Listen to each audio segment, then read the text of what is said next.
C'est la reprise. Après juste 2 semaines d'arrêt, les gros mots reprennent. Hein. J'arrête pas trop longtemps parce que la dernière fois que j'ai dit que je faisais une petite pause, ça a duré presque un an. Donc voilà, vous me connaissez. Je peux vite, je peux vite passer à autre chose. Non, je rigole.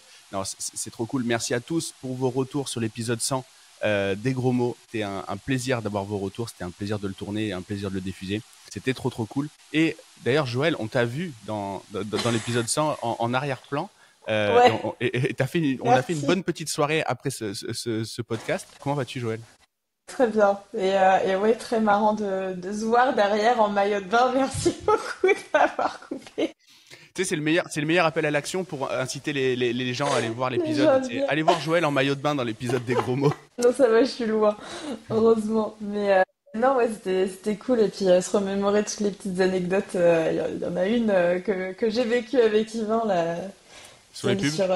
sur, ouais, sur les pubs. Et c'est vrai que c'est vraiment typique de ce mastermind. Donc c'est vrai que c'est cool. Bon, merci en tout cas d'accepter l'invitation aujourd'hui dans les gros mots, donc le 101e. On va parler de la reprise d'entreprise parce que c'est ton truc. On va en parler pendant un moment, mais avant ça, toi, tu viens pas de l'entrepreneuriat du tout au départ. Mm. Tu as eu un Ouais. autre type de carrière. Qu'est-ce que tu as fait avant de te lancer dans l'entrepreneuriat, de rejoindre le mastermind et du coup, de faire ce podcast aujourd'hui? Eh ben ouais, c'est vrai que j'ai un parcours atypique et comme au final pas mal d'entre nous hein, qui ont fait d'autres choses avant. J'ai été infirmière pendant 8 ans et j'étais pas entrepreneuse mais bon j'ai quand même fait 4 ans de libéral où du coup Ouais. bon on est quand même à notre compte. Mais voilà, c'est pas du tout la même chose parce qu'on on n'a pas les réseaux sociaux à développer. On est bloqué dans notre petite voilà, on peut pas scaler, on peut pas développer et ouais, c'est vrai qu'après, du coup, je me suis dit, bon, je pars un peu sur l'immobilier. Donc, j'ai fait un peu, voilà, j'ai investi dans quelques immeubles de rapport, dans du marchand de biens. Et en fait, moi, je trouvais ça chiant. Donc, ceux qui font de l'immobilier tout le temps, bravo à eux. Moi, j'en ai marre de gérer mes locataires. Et du coup, je suis tombée, ça, sur l'investissement sur les entreprises. Et donc, c'est là que je suis tombée passionnée de la reprise d'entreprise, en fait. Mais Donc, c'est un peu c'était 3 ans. le parcours classique. Il y a quelques temps, j'avais fait une formation chez Yoni, le marchand de biens, bah, que tu connais parce qu'il est dans le Mm. mastermind. Il m'avait invité à une de ses formations physiques et les profils, c'était profil soit médecin ou paramédical. Il Ouais. y avait aussi des pilotes de ligne, enfin voilà, ce genre de profil, genre plutôt diplômés, voilà, avec un bon niveau de revenu, etc. Des gens qui sont déjà bien en place dans la vie classique et qui décident de se mettre à l'immobilier parce qu'ils veulent aller un peu plus loin. Puis l'immobilier, c'est un peu un doigt dans l'engrenage et ils se retrouvent à racheter des boîtes. Quoi. Donc c'est un peu le profil. Hein. J'ai en effet, ouais. J'en ai en plus un marchand de biens de chez, de qui De chez était chez Yoni. Yoni aussi. Hmm. Mais ouais, il y en a beaucoup. C'est vraiment le futur, quoi. Enfin, à un moment donné, tu t'arrêtes pas à juste racheter des immeubles ou faire de l'achat-revente où du coup, tu es tout le temps obligé d'être dedans, sans cesse chercher. Alors qu'à un moment donné, quand tu as une boîte qui tourne, c'est quand même un peu plus simple de pouvoir faire autre chose et Ouais. peut-être aussi un peu Mais plus stimulant. c'est pas évident pour une maman comme toi. Du coup, de dire, admettons, j'ai une place ultra confort entre guillemets. Hein. Je sais que c'est du boulot de ouf d'être infirmière. Mes potes infirmières, elles sont dégommées de boulot. Celles qui bossent le plus d'ailleurs de mon entourage. Mais en fait, tu peux dire, bon, bah, j'ai mon job, j'ai mon gosse, machin, je me mets pas à risque. Toi, tu as décidé de le faire, tu as décidé de mettre les deux pieds dedans.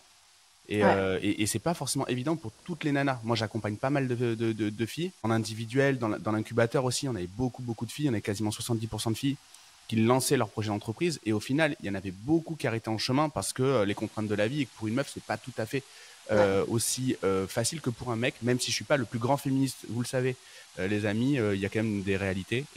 Donc chapeau parce que c'est pas, Bah, moi, je me c'est pas dis donné à tout le monde. qu'en fait, si on se lance jamais, bah forcément, enfin, on pourra jamais avoir ce qu'on veut, tu vois.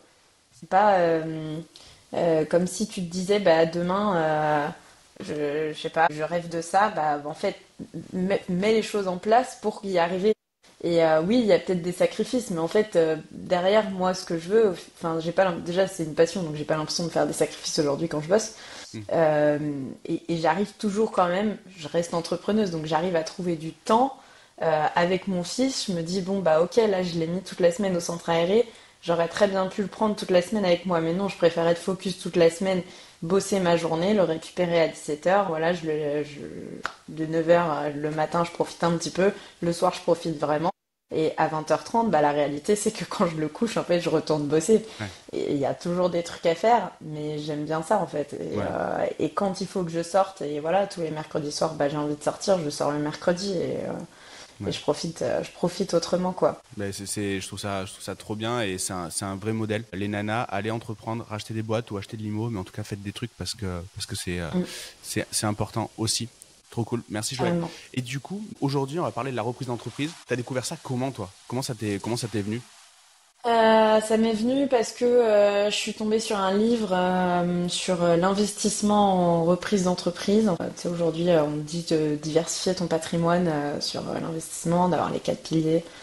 Et donc, j'avais déjà la partie immobilier. Et donc, je me suis intéressée aux autres. Moi, tout ce qui est crypto, bourse et tout, ça me parle pas vraiment. J'avoue que j'ai délégué à quelqu'un qui investit là-dessus et moi, je veux pas trop en entendre parler. Sauf voir ce que ça rapporte. Et du coup, sur les entreprises, je me suis dit, mais en fait, si je sais plus quoi faire de ma vie voilà, en dehors d'infirmière, bah, qu'est-ce que je pourrais faire? Faire que de l'immobilier, ça m'intéresse pas non plus. Et donc, moi, j'ai trouvé ça hyper intéressant, le fait de prendre une boîte, de l'acheter sur 7 ans, de pouvoir la rembourser du coup en 7 ans. Et au bout de 7 ans, bah, je sais pas, moi, t'as acheté une boîte à 1 million, t'as levé 1 million. Alors qu'un immeuble, bah, je l'ai acheté 350 000 et c'est dans 20 ans que je l'aurai. Et encore, j'aurai des travaux à faire. Donc, il vaudra peut-être plus 350 000. Alors que là, justement, en fait, la boîte, tu vas dedans, mais tu la développes aussi. Hmm. Donc, potentiellement, elle vaudra plus qu'1 million si tu t'es bien débrouillé. Ouais. Et j'ai trouvé ça génial, le fait d'analyser les entreprises, les évaluer et de les sourcer. Aujourd'hui, moi, c'est vraiment mon dada, c'est ce que je préfère. Donc voilà. Et c'est un modèle qu'on parallélise avec l'immobilier beaucoup parce qu'il y a cette histoire de levier. Tu viens d'en parler, on en parlera tout à l'heure. Ouais. On a structuré l'épisode en 4 grands épisodes pour 4 grands chapitres pour que ça soit vraiment applicable pour les gens qui nous regardent et qui veulent découvrir cette opportunité. Souvent, les gens qui sont bloqués dans l'immobilier se mettent à faire du rachat d'entreprise. J'ai remarqué. Et voilà, ça c'est pour les gens qui ont déjà fait. Après, il y a un phénomène aussi de mode. Quand j'ai vu là qu'il y avait la série Bernard Tapie sur Netflix, je me suis dit c'est sûr qu'on va se trouver. À l'époque, c'était les startups, puis ça a été l'investissement crypto, puis machin. C'est la nouvelle opportunité à la mode. On va se retrouver avec 25 000 formateurs qui vont vendre ça. Ouais. Et on va se retrouver avec beaucoup de personnes qui vont vouloir racheter des boîtes. On entend aussi énormément de conneries. C'est un petit peu le pendant de quand ça devient à la mode. Dans nos métiers, souvent, les infopreneurs ne savent pas s'arrêter. C'est toujours des promesses de ouf en mode racheter des boîtes avec 0 euros, etc. T'en penses quoi? Comment il est structuré ton marché, toi, de la reprise d'entreprise? Ouais, alors c'est vrai qu'il y a beaucoup de bullshit chez mes concurrents. Après, pas tous, heureusement. Et comment il est structuré? Ben ouais, j'ai toujours de nouveaux acteurs là qui arrivent sur le marché. C'est vrai que c'est devenu l'idée du siècle, c'est devenu le phénomène de mode là de reprendre des entreprises, je pense. Et je pense en fait que c'est lié aussi aux réseaux sociaux parce qu'en fait, ça fait depuis la nuit des temps qu'on reprend des entreprises. Elles ferment pas les entreprises, on les reprend à chaque fois. C'est juste que c'est pas des personnes qui se mettent en avant sur les réseaux et qui vont le crier. Le premier, il y avait Aurélien Schneider à en parler, puis après on a eu Sébastien Cerise grâce à YouTube qui en ont parlé. Depuis, du coup, il y a eu d'autres formateurs et plus on en parle, bah, plus là, du coup, ça devient un phénomène de mode. Mais c'est pas nouveau en soi. C'est Mm. juste que bah, les gens se disent ah ouais, j'ai jamais repris de boîte et aujourd'hui je peux le faire parce qu'il y en a qui ont réussi. Avant, je pense que c'était réservé à des personnes qui venaient de ce milieu et qui étaient un peu formés et éduqués dans la reprise. Après, il y a aussi certainement un phénomène démographique. Il y a de plus en plus de cédants aussi qui partent à la retraite. Ça, je Aussi. l'entends partout, mais c'est un peu un truc qu'on entend dans les pubs. Donc, est-ce que c'est vrai? Est-ce que tu vois l'impact, toi, de ces boomers qui vendent leur boîte? Est-ce que c'est vraiment ça, le truc? Alors, c'est marrant, ouais, parce que la période baby boomer, je crois que c'était de 47 à 64, ceux qui sont nés dans ces eaux-là. 64, enfin, du coup, là, ils vont avoir, enfin, moi, c'est l'âge de ma mère, 61 ans. Donc, du coup, on est dans les derniers, là, qui vont partir en retraite. Peut-être qu'il y en a qui vont pousser jusqu'à 70 ans. Mais en soi, je pense que c'est surtout une belle idée marketing pour leur dire, venez, c'est le moment de reprendre des entreprises parce qu'ils partent tous en retraite. Moi, la réalité des choses, c'est que sur les entreprises que j'ai à vendre, j'en ai peut-être un qui part en retraite. Tous les autres, ils ont 40, 45 ans Ok. et ils veulent changer de projet, ils veulent déménager, ils veulent faire autre chose, ils veulent gagner l'argent qu'ils auront de la vente de leur entreprise qu'ils ont créée il y a peut-être 10 ans. en se disant bah c'est cool, là je repars avec 2 millions, je vais profiter un peu, je sais pas ce que je vais faire derrière, ou je vais reprendre une autre boîte moi aussi. La plupart qui vendent derrière, ils recherchent à reprendre des boîtes et pas à recréer justement. Non, il y en a, c'est des purs créateurs et leur truc c'est créer, créer, revendre. Voilà. C'était une question que j'allais te poser justement. Toi, les gens que tu accompagnes aussi, c'est là on parle des cédants, mais du coup là les acquéreurs de boîtes, est-ce que c'est des gens qui sont entrepreneurs dans l'âme ou est-ce qu'au contraire ils veulent prendre la file de gauche, un peu la fast lane pour aller plus vite et pas s'emmerder à créer, mais plutôt faire de la reprise parce que tu achètes un truc qui est plus sûr logiquement quand tu fais la reprise. Alors, j'ai Ou alors c'est une plusieurs histoire de types. profil psychologique et dans ce cas-là c'est pas comparable. En fait, j'ai plusieurs types. J'ai les cédants qui partent en retraite et ceux qui ont juste envie de vendre et de faire. Là, j'en ai un typiquement, il veut rester sur du marchand de biens derrière avec l'argent qu'il va faire. Mais peut-être qu'un jour, enfin, je pense que ouais, c'est des entrepreneurs dans l'âme et ils resteront pas à rien faire. Et la plupart, ils me rappellent, ils ont vendu peut-être, j'en ai qui ont vendu il y a 3 ans et qui se disent bon bah là, ça y est, je veux reprendre quelque chose. De toute façon, je me vois pas être salarié, donc c'est pas possible. Et du coup, forcément, ils reprennent. Et après, moi, j'ai beaucoup de dirigeants aussi qui font de la croissance externe et qui, du coup, sont là pour reprendre d'autres boîtes.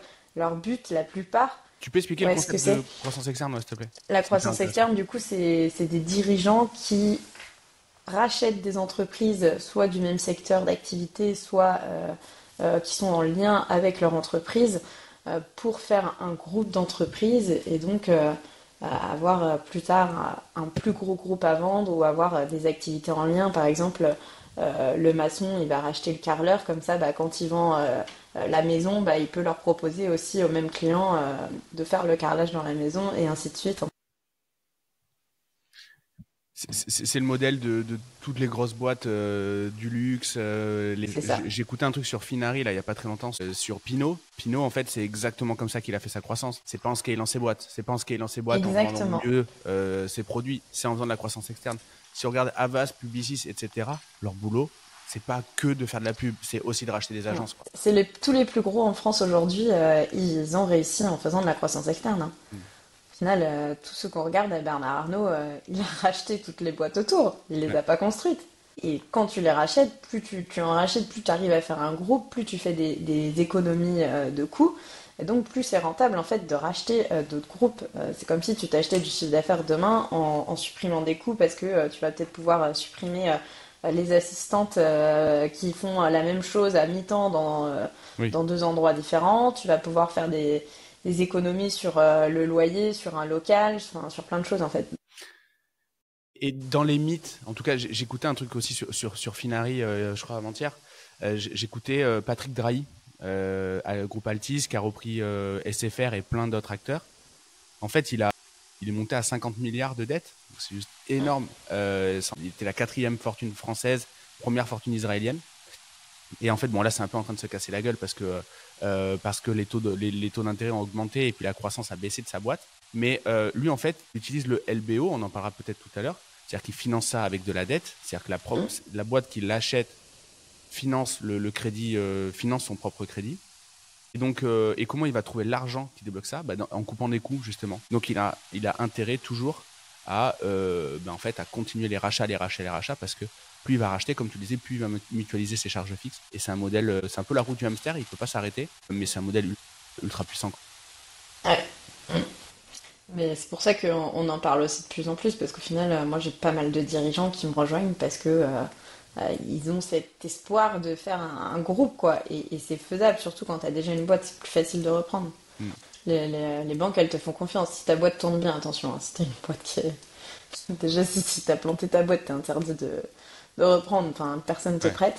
Euh, donc, on peut avoir des beaux bilans. Et à quoi ça ressemble une bonne opportunité de reprise d'entreprise? Comment toi tu la détectes? Alors, il y a plein de critères, on trouvera jamais la boîte parfaite avec la parfaite opportunité. Déjà, c'est d'être dans un secteur d'activité qui te parle, Mm. parce que si tu reprends un truc voilà, où t'en as rien à faire et que c'est pas ta passion, ou je sais pas si t'as déjà une boîte et que ça n'a rien à voir, bon, bah, on va dire que c'est pas la meilleure des opportunités. Donc ça dépend du secteur de la personne. De la place du dirigeant aussi, parce que il y a des dirigeants qui dirigent leur boîte très très bien, mais qui sont un peu trop présents. Et du coup, bah forcément, quand on passe la main, c'est pas forcément la chose la plus facile à reprendre. Après, ça va être regarder, je sais pas moi, si il y a des salariés clés, si les processus sont bien en place, si l'entreprise est automatisée, si elle a un potentiel de croissance. En fait, il y a tellement de choses à regarder, si elle est scalable. Enfin, voilà, une très belle opportunité. On ne pourra pas avoir tous les critères, mais faut s'en mettre quelques-uns quand on commence à chercher. Ok. Et justement, enfin, tu conseilles les futurs repreneurs, par quoi tu les fais commencer, toi? Quelle est la première Moi, étape? je les fais commencer justement par définir leur projet. Ok. C'est-à-dire qu'avant d'aller chercher, sourcer l'entreprise, bah, va falloir savoir ce que tu veux aller chercher parce que, je sais pas moi, quelqu'un qui me dit, bah, je m'en fous en fait du secteur d'activité, je veux reprendre dans tout, bah, si tu vas voir te créer du réseau et que tu commences à chercher dans tout, déjà ils vont pas te retenir et ça sera plus compliqué d'aller chercher quelque chose de bien précis. Donc ça va être vraiment définir le projet, quelque chose qui ait du sens pour la personne. Et pour le financement, c'est pareil. Si t'as aucun sens à reprendre, je sais pas, une boulangerie industrielle, ils vont te demander mais tu débarques d'où pour reprendre ça et pourquoi on te prêterait, pourquoi on te ferait confiance. Ouais, parce qu'il y a du marketing à faire aussi auprès de la banque, mais enfin évidemment auprès de la banque, mais également auprès du cédant aussi. Parce que quand il revend sa boîte, il vend un peu son bébé, quoi. Ouais, ils revendent leur bébé. C'est vrai que faut que ça passe quand même bien avec la personne en face. Et là, par contre, il y a quand même deux profils, hein. T'en as qui en ont rien à faire et qui cherchent le prix. T'en as d'autres qui veulent vraiment avoir bah, quelqu'un derrière qui va garder les employés. C'est pour ça que des fois, on a de la chance face à des grands groupes qui rachètent des boîtes d'être privilégiés parce qu'ils voient bien que le grand groupe, bah, il va virer tout le monde. C'est pas ce qu'ils cherchent derrière. Donc il y en a qui, voilà. T'en as qui ont même qui s'en foutent, hein, qui préfèrent les grands groupes et avoir l'argent, quoi. Ok. Et d'un point de vue géographique, toi, tu conseilles, ça dépend, j'imagine, du projet initial, mais est-ce qu'il y a des coins où ça vend plus de boîtes? Voilà, je sais pas. Dans l'immobilier, on a un peu le fantasme toujours de la région où la renta est incroyable, etc. Est-ce que c'est pareil dans la reprise? Est-ce qu'il y a des coins de France plus intéressants que d'autres? Plus intéressant, non, parce que j'ai envie de dire que c'est à peu près partout pareil niveau rentabilité, évaluation. Moi, je fais pas de différence. Par contre, là où ça va être plus facile, peut-être, ça va être en Île-de-France, parce qu'au final, il y a plus de Plus boîtes de là-bas. boîtes, ouais. C'est juste en fait qu'il y en a plus. Ouais. C'est comme s'il y avait 10 fois plus d'immeubles de rapport à vendre, bah forcément, voilà. Donc c'est juste ça, mais sinon en soi il y a pas de lieu géographique. Après moi je conseille toujours aussi d'aller chercher 1h30 max, 1 heure autour de chez soi. Ou alors faut pouvoir être capable de déménager, hein. J'en ai qui ont traversé la France Ouais. pour reprendre une boîte parce qu'ils sont tombés sur une pépite à l'autre bout de la France. Et dans ce cas, si c'est ça, bah t'as 10 fois plus de chances de trouver, hein. Parce que trouver à 1 heure de chez soi, des fois c'est pas simple, hein. Je vois le truc classique du couple qui travaille à la Défense et qui rachète un camping en Dordogne à côté de chez moi, tu vois. Quand tu me dis ça, j'entends ça dans ma tête, tu vois.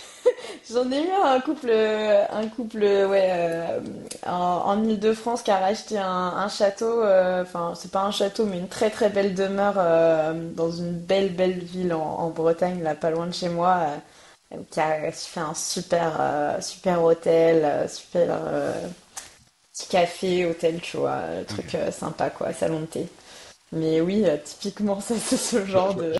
je vois très bien le truc. Avant, c'était D'ailleurs, il est banquier, le monsieur, hein, tu vois, et il travaille toujours en tant que banquier. Ok. Quand tu parles de reprise d'entreprise avec des gens, ils imaginent toujours reprendre des boîtes aux enchères, Ah ouais? etc., machin, etc. Il y a toujours ce fantasme-là. Qu'est-ce que t'en penses, toi? Ouais, tout le monde me dit, mais pourquoi ils vendent si... Parce que je leur dis forcément, je dis non, non, pas des entreprises en difficulté, des entreprises qui vont très très bien. Et j'ai toujours mais pourquoi ils vendent alors? Mais il y a plein de raisons de vendre. Peut-être qu'il est malade, peut-être que, voilà. Et c'est pas qu'un fantasme en fait. Moi aujourd'hui, les entreprises en difficulté, je les conseille pas. C'est 10 fois plus dur d'aller redresser une entreprise qui est en difficulté plutôt que d'en prendre une qui tourne et qui va très bien. Donc, Exactement. ouais, Mais ouais, il y a je... toujours, il y a plein de fantasmes autour de la reprise d'entreprise, tu sais, du repreneur un peu véreux qui va virer tout le monde, on va se retrouver avec des gens à la rue, c'est ça. etc. Tu sais, le fantasme un peu Bernard Tapie, quand même. Ouais, bah ouais, ça a pas aidé en même temps de ça. Quand toi, tu fais ton sourcing, est-ce qu'il y a des indicateurs clés qui t'aident à détecter si c'est une entreprise qui est saine ou pas, justement? Bah déjà, je pense qu'il y a l'intuition qui marche. Enfin voilà, faut toujours faire quand même suivre son intuition, hein. Si jamais il y a un truc que tu trouves louche, mon avocate me l'a encore redit la semaine dernière. Si c'est louche, en fait, n'y va pas. À chaque fois qu'elle était dans des dossiers où c'était louche, ça s'est toujours mal passé. Ok. Donc Quand il y a un doute, il n'y a toujours pas de suivre doute. son instinct. Hein? Quand il y a un doute, il n'y a pas de doute. Voilà, exactement. Donc non, après, il y a plein de choses à regarder. Quelles sont ses motivations? Enfin, est-ce qu'il va nous faire perdre notre temps ou pas? Euh, mais il y a pas un truc en particulier. En soi, c'est un tout, en fait. Et il y a des pièges quand même genre un peu des pièges dans lesquels on tombe tout le temps. Je pense à la toiture, à l'électricité dans l'immobilier. Est-ce qu'il y a un équivalent dans Ouais. la reprise d'entreprise? Bah, le piège, mais enfin, qui est pas si caché que ça reste le cédant, en fait, qui va nous dire non, non, mais moi, je travaille quasiment pas dans ma boîte. Et en fait, Hmm. bon, en fait, tu te rends compte que c'est lui qui fait tout, qu'il n'y a pas de process en place, que si demain il part en vacances, c'est la merde. Voilà, il y a des questions à leur poser. Est-ce que vous partez un mois en vacances et tout va bien, ou est-ce que vous êtes obligé de gérer, quoi? Ouais, s'il part, ouais, si, je prends un mois l'été, tu dis putain, c'est génial, mais en fait, la boîte est fermée l'été. Ah ouais, d'accord. Oui, Pas tout à fait la voilà, même chose, tu vois. Ouais, le truc classique, c'est quoi. ça, Ouais, exactement. ok. Puis après, non, sur les bilans, c'est pareil, hein. Des fois, il y a des petits pièges quand même euh, qui c'est bien de les voir avant. Après, votre comptable les verra toujours dans tous les cas. Mais si on peut éviter d'aller d'abord déranger notre comptable Ouais. et qu'on peut apprendre à les lire et les regarder par nous-mêmes, c'est quand même mieux. Et est-ce que toi, au niveau de la due diligence, du coup, tu parlais d'avocat, de compta, etc. Tu sais, c'est ce que j'appelle le ABC, tu vois, avocat, banquier, comptable. Ouais. Les amis de l'entrepreneur avancé. Mais du coup, quand toi, tu fais appel à eux, à quel moment on commence à les payer, ces gens-là? Parce qu'il y a aussi des banques, il y a aussi des banques d'affaires qui sont là pour aider certaines transactions, etc. Il peut y avoir des gens qui font de la transac. Je sais que toi, tu sais, c'est quelque chose qui rentre dans ton écosystème, etc. C'est quoi les parties prenantes au moment de la reprise? Les parties prenantes, alors, obligatoirement avocat en droit des affaires. Donc là, tu Pour le contrat, commences à... Hein? pour le contrat de cession. Bah pour dès le début en fait, dès Ouais, que tu fais ton offre. ok. Donc dès que tu commences à t'être mis d'accord avec ton cédant en face sur les négociations, donc on appelle ça la LOI, la lettre d'intention pour faire l'offre. Là, il faut directement commencer à le faire rédiger par un avocat. Beaucoup de concurrents à moi donnent à disposition des lettres d'intention type. Mais en fait, il faut savoir qu'en face, le cédant, il a son avocat qui est direct, hein. Lui, il sait pas lire le document, il va le donner à son avocat. Donc il suffit qu'il y ait une erreur juridique écrite, en fait, c'est juste, c'est mort pour vous, quoi. Après, pour rattraper ça, c'est encore pire, tu passes encore plus de temps à renégocier derrière, et donc tu payes encore plus cher ton avocat qui va renégocier. Donc ça sert à rien. Vaut mieux le prendre dès le début. Certains sont payés au succès, d'autres, donc c'est très rare, hein, j'en connais qu'un pour l'instant. D'autres sont payés soit directement, soit à la fin quand l'entreprise est reprise ou pas. Mm. Les honoraires sont dus. J'en ai d'autres qui acceptent de faire la LOI gratuitement et de la payer que si la LOI est acceptée. Enfin, voilà, il y a plusieurs types d'avocats. Après, moi, du coup, dans mon accompagnement, c'est vrai que j'ai une avocate et un expert comptable qui sont là en coaching 4 heures par mois, justement pour éviter qu'on Ouais. aille payer des frais d'avocat et comptable tous les 4 matins dès qu'on a un dossier à leur présenter ou des questions à poser. Donc là, ça aide. Et des équivalents d'agents IMO? Est-ce que Et il y a ça? bah, des intermédiaires, ouais, comme moi. Donc, moi, c'est aussi mon deuxième métier aujourd'hui, hein, en dehors de faire de la formation pour les repreneurs. J'ai aussi, je bosse dans une agence où je vends les entreprises et du coup, ce qui me permet, moi, d'aller sourcer pour eux des entreprises en off-market. Et oui, des très bons intermédiaires, c'est cool. Par contre, on a beaucoup, beaucoup, beaucoup de merde sur le marché. Typiquement, des personnes qui évaluent beaucoup trop cher une entreprise qui sera pas capable de s'autofinancer. Donc, bah, le cédant, enfin le repreneur de l'autre côté, quand il voit ça, il est obligé de négocier à x2. Et bah, le cédant, derrière, il s'est mis en tête un prix qu'on lui a dit Ouais. par un professionnel. Donc, pour faire baisser ce prix, mais c'est juste très, très, très compliqué. Mais c'est quoi leur intérêt à ces mecs qui font de la transac? Parce que en IMO, c'est un peu pareil. Tu demandes une estimation. Je fais beaucoup de comparatifs avec l'IMO parce que je le vois les patterns, mais Ouais, c'est les mêmes. il y a beaucoup de comparatifs aussi, il n'y a pas de Tu fais de souci. la transac, t'es un agent IMO, ta baraque elle vaut 300 000, tu fais croire, enfin, l'agent IMO vient pour choper le mandat exclusif, il dit non, mais vous avez eu une estimation à 310, 320, moi je la vends à 380, mais vente c'est avec un mandat d'exclus. Tu signes avec Mm. lui et au final il va te faire une proposition à 310, 320, Et c'est une pour fois que un c'est mandat. fait. Et il aura pris le mandat. Et c'est le même principe en fait dans la reprise? Ouais, c'est le même principe, mais bien sûr. Ouais. Après, il y a aussi les comptables qui font des évaluations parce que c'est quand même leur métier. Sauf que le comptable, ça veut dire que s'il évalue bien et que l'entreprise part, lui, il perd un dossier. Donc, il y a aussi quelques comptables un petit peu, voilà, soit ils sont pas du tout dans la réalité du marché, soit c'est qu'ils ont pas envie de perdre le dossier. Enfin, moi, je vois pas d'autres raisons pourquoi ils surévaluent une entreprise. Quand on nous sort des fois des EBE x 10, mais ils sont sur quelle planète en fait? Enfin, EBE, donc du coup, excédent brut d'exploitation, c'est un petit peu ce qui reste avant de payer les impôts. exactement. Du coup, ça, est-ce que justement, il y a des multiples qui sont. Est-ce qu'il y a un benchmark? Est-ce que, par exemple, sur tel secteur, ça va être x2, x3, x4 ou voilà. Est-ce que ça, on a Bah quand même une là, grille? là, ça dépend des boîtes. Alors, il y a des secteurs, ouais, type la tech, on est plus sur du x 8, 10. Tout ce qui est courtier en assurance, c'est tellement de recurring, tellement, ça Hmm. rapporte tellement que là, c'est compliqué de racheter parce que les EBE sont tellement, les multiples sont tellement importants que c'est compliqué pour eux. Qu'est-ce qu'il y a d'autre en secteur particulier, l'industrie, les grosses boîtes, c'est pareil, ça augmente un peu. Plus en fait, plus la taille de l'entreprise est grande, plus du coup le fonds d'investissement va pouvoir venir, plus ben, on aura des EBE importants, des multiples importants. Et j'ai entendu l'autre jour, c'était Kevin qui disait ça au mastermind, Kevin Jourdan de Dot Market, qu'en Mm. gros, le multiple, très souvent, il est proportionnel au risque. Moins il y a de le multiple va être élevé. Et du coup, très souvent, le BE va être si c'est deux fois le BE, très certainement que c'est la garantie que la boîte va continuer à tourner pendant au moins 2 ans. C'était comme ça que lui C'est ça. voyait le truc. Ouais, et puis du coup c'est pour ça que le multiple de l'EBE selon le secteur ça va peut ne pas du tout être le même parce que bah, l'entreprise, le cédant il n'a pas la même place, les commerciaux n'ont pas la même place, peut-être que l'année d'après il y en aura trois qui partiront en retraite. Enfin, il y Hmm. a tellement de facteurs qui rentrent dedans que ouais c'est impossible. Et c'est pour ça que ceux qui déterminent les prix, il y en a qui font des évaluations en fonction des entreprises qui ont été vendues.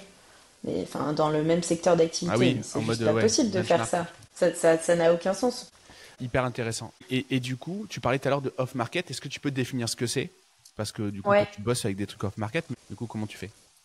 Bah, le off-market, donc c'est toutes les entreprises qui sont pas encore à vendre, qu'on ne retrouve pas et donc qu'on va aller dénicher avant la vente. Donc, typiquement, moi aujourd'hui, je vais chercher des entreprises off-market pour mes clients parce que j'en ai beaucoup qui restent sur les sites d'annonces à chercher. Aujourd'hui, ceux qui restent là-dessus, il peut y avoir des pépites, hein. Il y en a toujours, hein. Mais c'est peut-être 90% d'annonces qui n'ont pas plu à d'autres preneurs et qui du coup ne sont pas très bah, pas les plus intéressantes quoi. Donc aujourd'hui le but c'est vraiment d'aller chercher ces cédants qui n'ont pas encore mis en vente leur entreprise, qui n'ont peut-être pas encore évalué l'entreprise.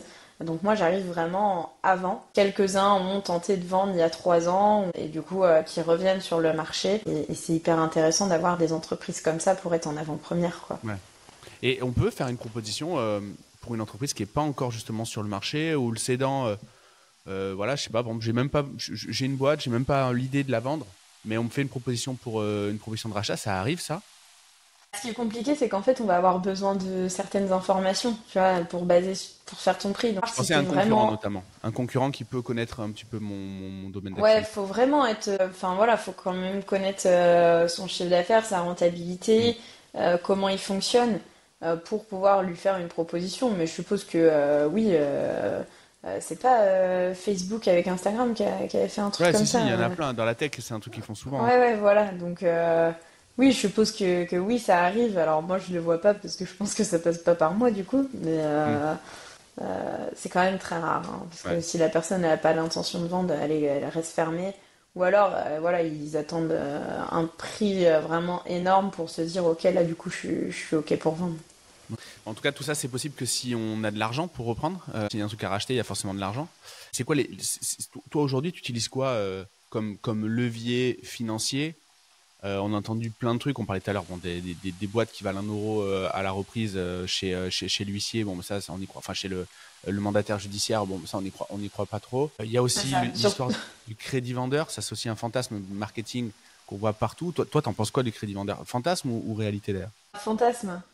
Tu, Après, tu peux le définir peut-être s'il y sur... a des gens qui nous écoutent et qui savent pas ce que. donc ouais, le crédit vendeur, c'est quand le cédant il te fait crédit à toi sur 3 à 5 ans. Euh, Au lieu d'aller voir ta banque pour te prêter, c'est lui que tu vas rembourser tous les ans.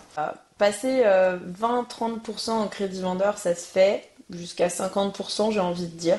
Parce que j'ai déjà eu des cédants qui m'ont dit je suis ok jusqu'à 50% au crédit vendeur d'office. Donc autant te dire que là je le fais passer. Mais un 100% de crédit vendeur comme on le voit chez mes concurrents, bah non. Quelqu'un qui vend 100% crédit vendeur, ça veut dire que sa boîte, personne n'en veut. Et du coup, elle vaut rien Elle en est fait. restée, ouais. Enfin, bah ouais, c'est comme racheter une boîte à 1 euro. On dit 1 euro, mais en fait derrière il faut 200 000 euros pour la faire repartir. Donc la personne qui a pas d'apport, elle peut pas reprendre. Et justement, Donc les apports, ça, il faut beaucoup d'argent au départ pour à mettre en apport alors, ou ça se gère? Comment tu gères ça, toi? alors en fait, moi je pars du principe qu'il faut minimum 20 à 30 000 euros d'apport si tu es ouvert à t'associer avec quelqu'un ou à prendre des investisseurs qui vont mettre de l'apport avec toi. Aujourd'hui, si tu veux reprendre une boîte à 1 million, il va te falloir entre 200 et 300 000 euros d'apport. Si tu les as pas, il y a des investisseurs qui, eux, cherchent. Bah voilà, aujourd'hui, il y en a beaucoup qui étaient dans les startups, qui investissaient dans les startups. Moi, maintenant, ces personnes-là, elles viennent me voir, enfin, notamment, je passe par un conseiller qui les connaît, pour investir dans des choses un peu plus sûres, comme les entreprises, bah, typiquement, qu'on reprend, qui vont pas fermer demain. Certainement pas la même que sur une startup qui va décoller, mais par contre, c'est beaucoup plus sûr. Donc, il y en a beaucoup aujourd'hui qui cherchent ça, ou alors, typiquement, c'est de trouver un associé qui a l'apport et qui a confiance en vous pour reprendre. Et après, on a aussi les club deals aujourd'hui. Il y en a de plus en plus à se construire. Moi, je travaille en partenariat avec quelques-uns, donc c'est encore en pourparlers, donc j'en parlerai pas plus. Mais ces personnes-là, pour rentrer dans le club deal et reprendre une boîte et qui lèvent l'argent, en fait, ils lèvent toute la dette pour toi, hein. Ils demandent entre 20 et 50 cas d'apport pour rentrer dedans. Si t'as Hmm. pas 20 cas d'apport à mettre dans le club deal, là, ça sera pas possible. Ouais, donc Et c'est puis, pas une opportunité business en mode tu t'es broke, tu sais pas trop quoi faire de ta vie, reprends une boîte et machin. Ça, ça ne fonctionnera pas. non, pour moi, ou alors celui qui cherche, j'en ai un qui me dit oh, bah, je cherche en crédit vendeur 100%. Bah, bon courage. Si t'as le temps et que tu comptes reprendre dans 3 ans, 5 ans, peut-être que oui, un jour tu tomberas dessus. Ouais. Voilà, Ok. c'est compliqué. Et la banque dans tout ça, du coup, on l'a abordé un petit peu tout à l'heure. Il y a plein de modèles. Tout à l'heure, j'ai abordé moi le LBO. Peut-être qu'on pourra en parler. Toi, tu travailles avec la banque, tu travailles avec des courtiers. Comment ça fonctionne en fait ce système pour lever de la dette? Bah moi j'aime bien les courtiers, j'avoue. Parce que le courtier, bah, lui c'est son métier, hein, chacun son métier. Il a l'habitude de voir des dossiers passer, de voir ce qui marche pas, d'adapter le dossier. Et enfin, j'ai des courtiers, en fait, moi je leur présente, même avant de lancer l'offre, je leur présente enfin, la boîte et combien je veux l'acheter ou combien mes repreneurs veulent l'acheter. Et il va me dire directement si ça va passer ou pas. Ou s'il faut renégocier, par exemple, moins 200 000 euros ou 300 000 euros en crédit vendeur, un earn-out, enfin voilà. D'ailleurs, earn-out, Ouais, peut-être tu le peux peut-être définir l'expliquer. aussi. C'est un complément de prix, donc ça veut dire que si par exemple je veux 1 million de l'entreprise, mais que moi je trouve qu'aujourd'hui ça vaut que 700 000 euros, mais peut-être que si on arrive à faire des très bons chiffres à l'avenir, et ben du coup je décide de faire un complément de prix qui sera payé à l'avenir selon les résultats futurs. Ça peut, selon les résultats, ça peut aussi être des fois des contrats qui vont être renouvelés. Typiquement, les contrats cadres, c'est sur 5 ans. On arrive il reste 1 an du contrat cadre. Et ben ça va être si ce contrat cadre est renouvelé, du coup il maintient. Moi j'ai eu une boîte une fois, il faisait la moitié du chiffre d'affaires. Typiquement, on Ouais. perdait ce contrat, bah, la boîte elle coulait. Donc c'était vraiment une sécurité de se dire, bah moi je l'achète ce qu'elle vaut sans le contrat, et si le contrat est renouvelé sur 5 ans, bah là ok, je paye le complément. Donc Ok. ça peut être vraiment intéressant de le passer, ouais. Ah, c'est hyper cool. C'est-à-dire qu'en gros, tu bouges la ballo en fonction d'un risque que tu as identifié dans la due C'est deal ça. et tout. Ok, trop bien. En fait, tous les risques, à chaque fois, il y a des garanties derrière. Et à chaque fois, il faut savoir les adapter et les structurer. Par exemple, je sais pas, une entreprise dans le bâtiment qui a plein de problèmes sur des chantiers ou qui a fait des petites erreurs sur son bilan comptable de déclaration, qui a peut-être fraudé un petit peu. C'est intéressant d'aller mettre, pareil, la garantie derrière, c'est la garantie d'actifs passifs, la GAP, et d'aller la mettre au montant du risque derrière. Et donc, forcément, bah, la personne, enfin nous, le repreneur, il prend le moins de risques possible. C'est le but, en fait. Et par rapport à ça, j'ai des personnes que j'ai accompagnées dans le mastermind qui ont repris des boîtes. Et notamment, il y a eu une histoire de reprise d'entreprise où il y a eu une garantie d'actifs passifs, mais sur un organisme de formation. Et la garantie d'actifs passifs comprenait le fiscal, donc tout ce qui aurait été une dette d'impôt, de TVA, Ouais. etc. Le social, tout ce qui aurait été une dette d'URSSAF et compagnie. Mais c'est un organisme de formation et il y avait une problématique avec les organismes financeurs. C'est aussi un truc à prendre en compte et qu'on ne prend pas dans les garanties actifs passifs parce que ben, les gens qui conseillent ne connaissent pas très très bien le milieu. En tout cas, là, il y a eu le sujet. Un bon avocat. Ils se sont retrouvés à devoir ils se sont retrouvés avec une amende exorbitante, enfin une amende, un remboursement des fonds qu'ils avaient touchés, en l'occurrence c'était du CPF, et ils se sont retrouvés avec des sommes exorbitantes, et c'était pas couvert par la garantie active passive, donc vraiment, aussi pareil, Si c'est pas écrit dedans, ouais. vraiment se faire conseiller là-dessus, parce que bah, sinon nous après on fait le SAV, et puis on essaie de trouver des solutions niveau business, mais c'est très très très compliqué. Ouais. Ouais. C'est pour ça que c'est important d'avoir des avocats bien spécialisés dedans, hein, parce que et encore pire, hein, je vois des cédants ou des repreneurs qui prennent un avocat pour deux. Mais c'est encore pire. Enfin, Ouais. à quel moment l'avocat il va se dire je vais vraiment les défendre. Alors il est censé, hein, il est obligé de défendre les deux. Mais bon, moi j'y crois quand même moyen, quoi. Ouais. Et il y a aussi on parlait de la banque, la possibilité d'endetter la boîte qui se fait racheter pour lever. Ouais, Euh, bah ça c'est le LBO, ouais. Ça, c'est le LBO. Et qu'est-ce que tu en penses? Est-ce que ça aussi, on est encore dans le fantasme? Parce qu'on débunk en fait plein de fantasmes du marketing agressif des vendeurs de formation sur le reprenariat. Est-ce que ça, c'est encore possible? Est-ce qu'il y a des conditions particulières? Est-ce que je peux le faire là comme ça en me levant ce matin en décidant de le faire demain? Voilà. Enfin, est-ce que c'est réel? Est-ce que c'est En fait, tu endettes la boîte par rapport au prix que tu vas la racheter. Donc oui, tu vas l'endetter et du coup, grâce à ça, du coup, tu vas pouvoir racheter ton entreprise. Je sais pas si t'es endetté dans le sens où je vais faire des investissements et donc je vais faire plein de prêts dessus. Non, là C'est c'était ça ta vraiment. question? Ouais, non, là c'était vraiment de dire la boîte elle dégage un EBE chaque année. Je vais utiliser une partie de cet EBE là pour. Elle a une capacité elle a une capacité Le d'endettement. financement. Ouais, voilà, et je vais voilà de la CAF et je vais du coup j'utilise cette CAF pour racheter les parts, ses propres parts.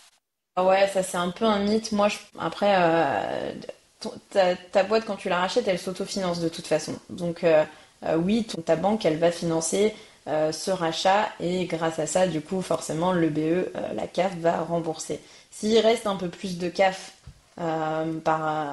déjà avec le remboursement que tu fais actuellement, moi, le mieux, je trouve que c'est de l'investir en immobilier. Hmm. Parce que tu rachètes des locaux commerciaux derrière en disant que c'est pour toi et au final tu les mets à louer. Enfin, il y a plein de façons d'aller se servir de cette EBE supplémentaire pour investir ou même du coup remonter cet argent dans la holding et aller racheter d'autres entreprises tout simplement pour faire le groupe, enfin continuer l'investissement. Là, aller l'endetter, bon, Hmm. je pense que l'endetter, mais sur des murs, oui, c'est bien. Après, si tu endettes trop ta boîte et que tu veux la revendre un jour, elle vaut plus rien. À un moment Et donné, tu es on dans la roue déduit de la les dettes, croissance, hein. après tu es obligé d'aller. Ouais, voilà, elle vaut plus rien et t'es dans l'obligation après de faire de la croissance en continu pour pouvoir C'est ça. continuer à payer ton. Ouais. Yes. Si c'est fait intelligemment, pourquoi pas en soi, hein. Si vraiment ça peut être un énorme banger pour la croissance, oui. Hmm. Faut être sûr, faut quand même être sûr de son coup aussi, quoi. Les banques, elles voient comment la reprise d'entreprise? Bon, il y a des spécialistes, etc. Mais est-ce qu'il y a un profil qui les rassure? Parce qu'on le sait, voilà, elles font quand même du délit de sale gueule, les banques, très souvent. Est-ce que c'est un peu pareil dans la reprise d'entreprise? Ouais, ouais, ouais, c'est pareil. Typiquement, la personne qui a été manager, commercial, cadre, DG dans une boîte, c'est le profil parfait. Ou même un dirigeant hein, qui reprend une boîte ou ancien dirigeant. Euh, Aujourd'hui, les banques, ce qu'elles veulent entendre, surtout, c'est une histoire, en fait. C'est un storytelling qu'on a à leur raconter.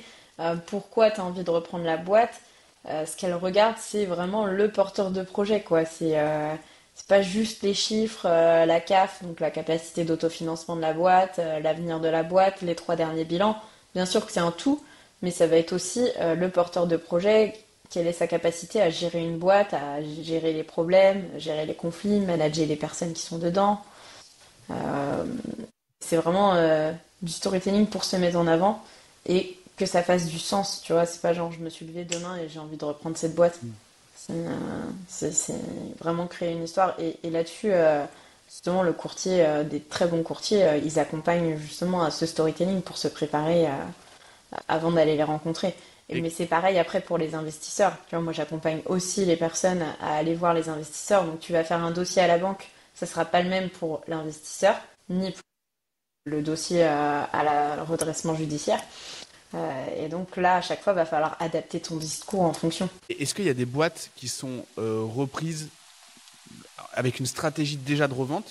Genre, par exemple, je rachète plusieurs boîtes dans un secteur. Je dis n'importe quoi. Une boîte qui fait de la maçonnerie, de l'électricité, du placo. Je rachète 3 boîtes.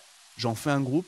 Est-ce qu'il y a un intérêt sur la valo à revendre ça, par exemple, à une plus grosse boîte ou à un fonds ou un truc comme ça? Oui, parce que derrière, tu revends le groupe. Après, il suffit de vendre directement la holding avec ses sociétés en dessous. Et tu vends toujours une rentabilité derrière et quelque chose qui est déjà un peu plus gros et donc plus structuré en soi. Le but d'avoir une grosse boîte, c'est quand même de structurer et de mettre des process en place, de pouvoir se dégager du temps et déléguer. Donc oui, il y a un intérêt, forcément. Et c'est beaucoup plus facile aujourd'hui d'aller revendre, typiquement si ça devient une très très grosse boîte, un très gros groupe, de le vendre à un fonds d'investissement qui cherche ce genre de choses. Et il y a des typologies de groupes ou des typologies de boîtes qui sont privilégiées par les fonds d'investissement? Non, en vrai, enfin moi, ceux avec qui je suis, ils cherchent à peu près tout, hein. Et après, il doit sûrement y avoir des fonds d'investissement qui sont spécialisés dans la tech ou des choses comme Ouais. ça. Moi, ceux avec qui je travaille, pas de. C'est vraiment selon la boîte en fait. Pas de. Il n'y a pas d'opportunité plus qu'une autre sur un type d'entreprise. Ok, très clair. Et du coup, maintenant, une fois qu'on a repris la boîte, bah, il y a le quotidien de l'entrepreneur, le quotidien du repreneur. Euh, Ça ressemble à quoi? Là aussi, pareil, il y a un fantasme qui est, je vais prendre le directeur général de la boîte qui était salarié pendant des années. Il n'a pas racheté la boîte, mais par contre, c'était un peu l'homme de confiance du cédant. Et c'est lui qui va gérer toute la boutique tout seul, etc., etc. Et puis moi, je vais juste venir faire une réunion une fois par semaine pour voir si tout se passe bien, etc. Mais je vais rester loin de l'opérationnel. Réalité ou mythe, encore une fois? Gros gros fantasme. Je n'ai jamais vu une boîte où il y avait déjà un bras droit qui pouvait gérer l'opérationnel. Jamais. Tu sais que dans mon milieu, il y a le même fantasme hein, de croire qu'on pourra avoir un bras droit qui gère un business d'infopreneur à la place de l'infopreneur. Je l'ai vu sur un cédant qui cherche à reprendre des boîtes. Sa boîte, elle fait 105 millions de chiffre d'affaires. Oui. Donc, bah oui, à un moment donné, alors il le paye 300 000 euros par an, mais on parle d'une énorme boîte. Aujourd'hui, c'est pas les boîtes qu'on rachète, des boîtes à 100 millions de chiffre d'affaires. Mettre un DG, c'est pareil, il y a un gros mythe dessus, un DG de l'extérieur. Moi, j'en ai plein qui viennent me voir en disant, bah oui, moi, je veux racheter une boîte et puis je vais mettre un DG dessus et voilà, elle va tourner. Ah bon? D'accord. Bon bah c'est bien. Et du coup ton DG il meurt demain, je sais pas, il est malade, il fait une dépression ou il démissionne du jour au lendemain. Et toi tu sais pas gérer ta boîte. Donc, qui va le remplacer Ouais. comme ça du jour au lendemain? T'as un vrai risque, ouais.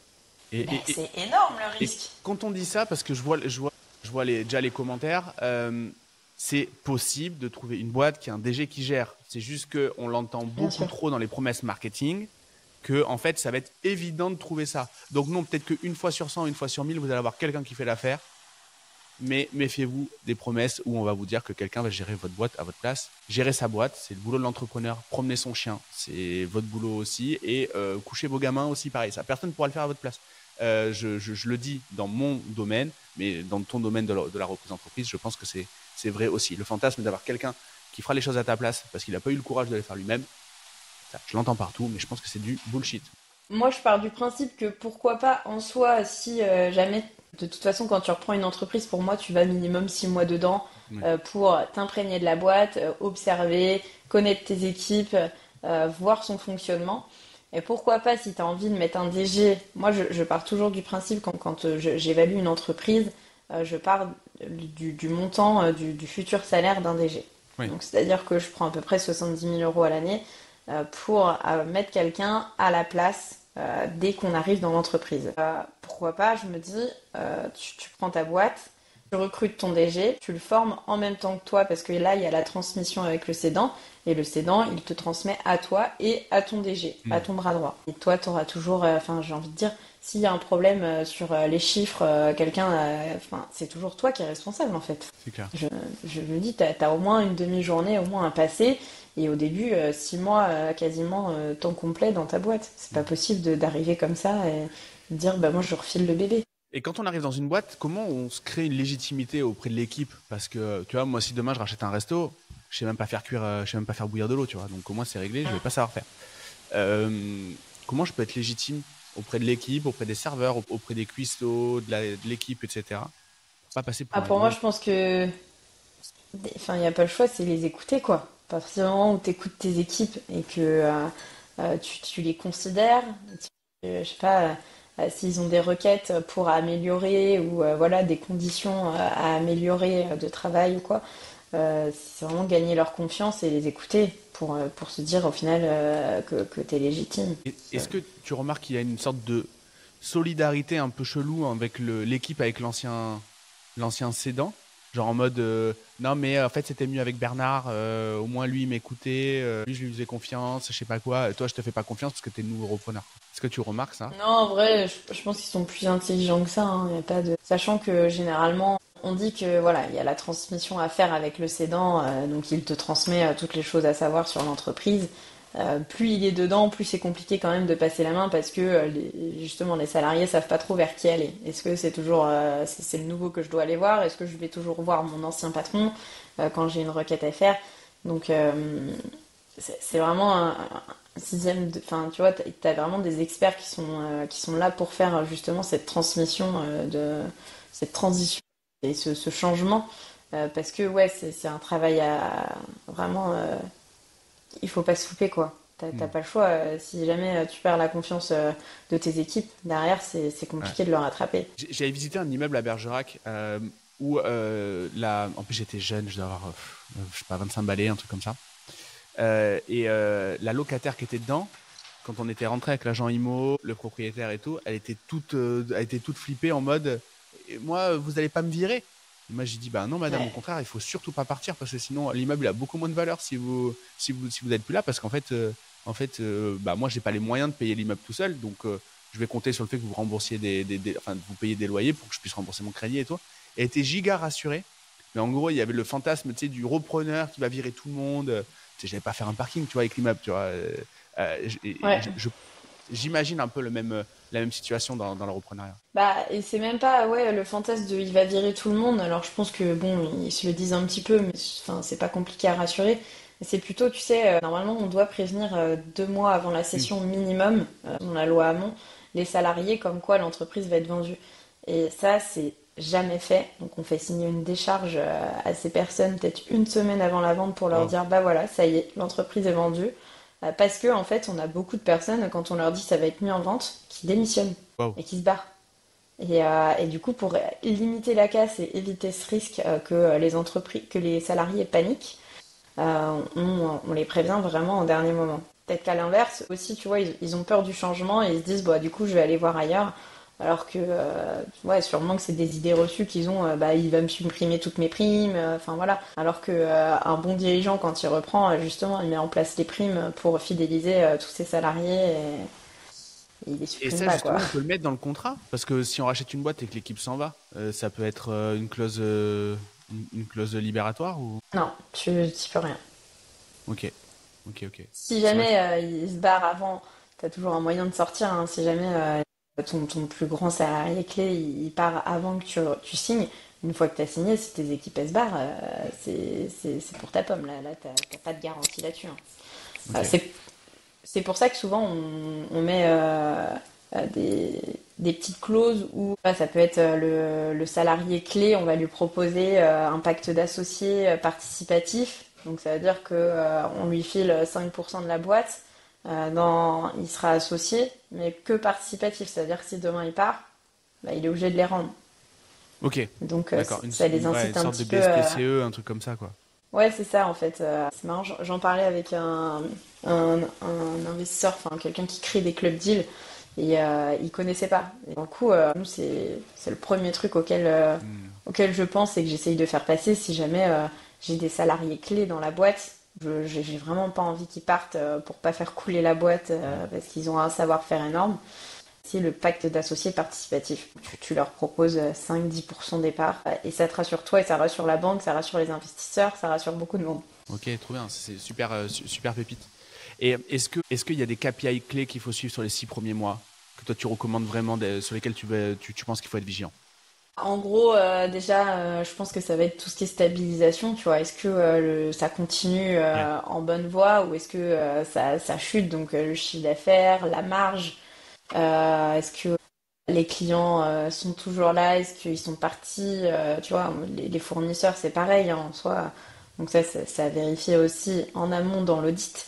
Mais tu peux avoir des fournisseurs qui partent, dedans c'est marqué j'ai droit de rompre le contrat ou même des clients s'il y a un changement de dirigeant.